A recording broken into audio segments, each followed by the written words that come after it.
তো আমি একটা ইম্পর্টেন্ট মেসেজ দেব তোমাদের, যেই মেসেজটা আমি সব সময় ধারণ করি নিজের মধ্যে, এবং আমি যে কোনো পজিশনে যে কোনো পরিস্থিতিতে কুল থাকতে পারি যেই জিনিসটার কারণে। আমরা সবাই জানি যে আল্লাহ যা করে ভালোর জন্য করে, কিন্তু আমরা আসলে সবাই এটা মানি না। সবাই এটা মানার জন্য কি কি জিনিস চিন্তা করা যায় সেই জিনিসটাই আমি তোমাদের শেখাবো, আমি যেভাবে চিন্তা করি। তোমরা চিন্তা করো যে এই যে আমি এই ঘটনাটাই বলি যে আজকে আমাদের যে অনুষ্ঠানটা হচ্ছে, এই অনুষ্ঠানটার এই ভেন্যুটা আমরা বুক করেছি প্রায় 2 মাস আগে। যখন আমরা স্টেডিয়ামের ভেন্যুটা বুক করি, আমরা জানি যে এখানে মোর অর লেস 6000 পিপল জায়গা দেওয়া যাবে। আমাদের তখনও জিএসটি রেজাল্ট দেয়নি। তখন আমাদের মনে হচ্ছিল যে আচ্ছা ঠিক আছে, জিএসটিতে তো গতবারও আমরা স্টুডেন্টসরা পরীক্ষা দিয়েছে, সাকুল্যে হয়তো 6300 ইউনিক স্টুডেন্ট হবে, যেটা গতবার ছিল। কিন্তু আলহামদুলিল্লাহ এবার আমাদের total student count, unique student count 9500-র অধিক। তো এই জিনিসটা যখন আমরা জানতে পারলাম, তখন থেকে আসলে আমাদের মাথায় কনস্ট্যান্টলি হিট করতেছিল একটা জিনিস যে আমরা কিভাবে এখন ক্যাপাসিটি অনুসারে জিনিসটাকে জায়গা করব। দেখো একটা জিনিস চিন্তা করো যে এই রেজাল্টটা দেওয়ার আগে যদি আমি এই ভবিষ্যৎটা জানতাম যে আচ্ছা আমাদের 9500 জনের মতন ইউনিক স্টুডেন্ট চান্স পাবে, তাহলে আমি এই স্টেডিয়াম বুক করতাম না। হয়তো আমি তখন অন্য একটা বড় স্টেডিয়াম, আউটডোর স্টেডিয়ামের কথা চিন্তা করতাম, কিন্তু আমি জানতাম না। দ্যাটস ওয়াই আমি এটা বুক করছি। এখন এটা কি খারাপ হলো না ভালো হলো?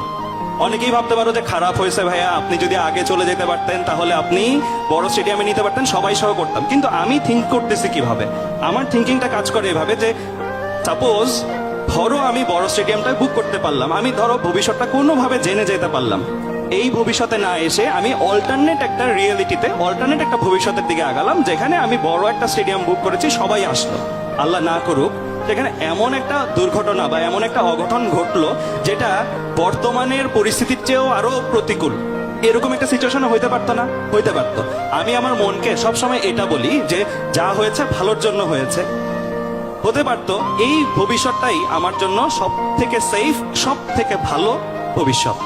তোমাদেরকে একটা কথা জাস্ট বলবো যে তোমাদেরকে এই মুহূর্তে যদি তোমাদের পাস্ট যে লাইফটা আছে সেটাকে ডিজাইন করতে বলা হয়, সেটার ঘটনাগুলোকে ডিজাইন করতে বলা হয়, তুমি হয়তো অনেকগুলো জিনিস চেঞ্জ করতা না যে আচ্ছা আমার লাইফে এটা হচ্ছে, এটা আমি একটু চেঞ্জ করতাম, এটা একটু চেঞ্জ করতাম। কিন্তু তোমাকে যদি এই ইহজীবনের পরে আবার জিজ্ঞেস করা হয় তুমি তোমার পাস্ট লাইফটা ডিজাইন করো, তুমি ঠিক তোমার এখন থেকে পাস্ট লাইফটা যেভাবে ডিজাইন করতা এই মুহূর্তে, তুমি তখন আর সেভাবে ডিজাইন করতা না। তখন তুমি ডিজাইন করতা ঠিক এক্স্যাক্টলি এখন তুমি যেভাবে পার হয়ে আসছো জীবনটা সেইভাবে।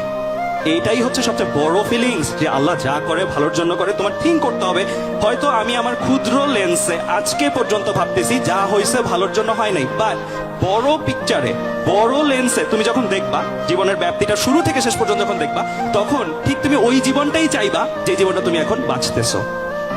তো আমার তরফ থেকে মেসেজ হবে এটাই, সামনে তোমরা অনেক অভিজ্ঞতার সম্মুখীন হবা। সেই অভিজ্ঞতাগুলোতে নিজেকে অনেক ক্ষেত্রে প্রতিকূল পজিশনে মনে হবে আমি একটা ব্যাকফুটে আছি।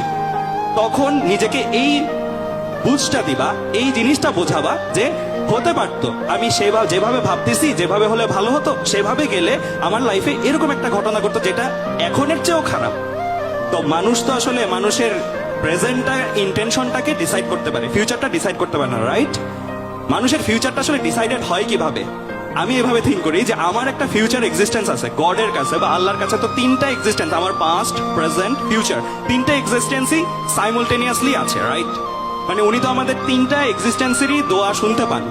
হতে পারে আমার ভবিষ্যৎ সেলফটাই, ভবিষ্যৎ সত্তাটাই চাচ্ছে আজকের জীবনে আমার এটা ঘটুক। আজকে আমার পা ভেঙেছে, আমার ভবিষ্যৎ সত্তাটাই হয়তো চাচ্ছে, কারণ এটার মাধ্যমে আমি হয়তো এমন একটা জায়গায় যেতাম না যে জায়গাটা খারাপ ছিল, আমি হয়তো এমন একটা কিছু করতাম না যেটা আমার জন্য খারাপ হতো। তো এইভাবে আমরা চিন্তা করতে পারি, আল্লাহ সব সময় আমাদের দোয়া আসলে কবুল করে। কখনো যদি মনে হয় সাময়িকভাবে কবুল করে নাই, কিন্তু তুমি ফিল করবা হয়তো তোমার প্রেজেন্ট সেলফের দোয়া কবুল হয় নাই, কিন্তু তোমার ফিউচার সেলফের দোয়া কবুল হয়েছে।